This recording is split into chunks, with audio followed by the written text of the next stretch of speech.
ভাবুন তো, যদি কারো হাতে আগুন জ্বলে ওঠে, আগুন শুধু নিয়ন্ত্রণই নয়, চাইলেই বিশাল আগুনের গোলা ছুড়ে দিতে পারে।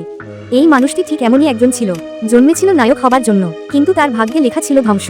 সে ছিল এক গোপন সংস্থার এজেন্ট, যার শরীরে আগুন শোষণের ক্ষমতা ছিল। কিন্তু এক নিষ্ঠুর সংগঠন তাকে প্রলোভন দেখায় আরও শক্তিশালী হবার। তাকে নিয়ে যাওয়া হয় গোপন এক ল্যাবে, যেখানে এক বিশেষ সিরাম ইনজেকশন দেওয়ার পর তার ক্ষমতা হয়ে ওঠে অবিশ্বাস্য। এখন সে চাইলে শহরে জ্বালিয়ে দিতে পারে, কিন্তু সে জানতো না এই সিরামের পেছনে আছে এক ভয়ঙ্কর ফাঁদ। আসলে তারা চেয়েছিল তার শরীরের সেই বিশেষ উপাদান, যা একটি মরণ ভাইরাস ঠেকাতে পারে। চেতনা ফেরার পর সে বুঝতে পারে তার শরীর থেকে সবকিছু কেড়ে নেওয়া হয়েছে।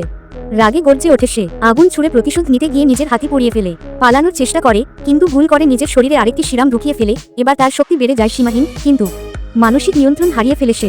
এমন অবস্থায় সে নিজের টিমের একজনকে, যিনি তাকে উদ্ধার করতে এসেছিলেন, তাকেও পুড়িয়ে মেরে ফেলে। এরপর প্রতারক সেই ডাক্তারের কাছে পৌঁছে আগুন ছুড়ে এক ঝলকে তাকে ছাই করে দেয়। কিন্তু এখানেই শেষ নয়, এক নারী গুপ্তচর সুযোগ নিয়ে তার শরীরে ঢুকিয়ে দেয় আরও দুটি শক্তিশালী সিরাম। অতিরিক্ত শক্তির চাপে তার শরীর আর সহ্য করতে পারে না। এক বিশাল বিস্ফোরণে ফেটে যায় তার দেহ, আর পুরো ভবনটাই উড়ে যায় ধ্বংস হয়ে।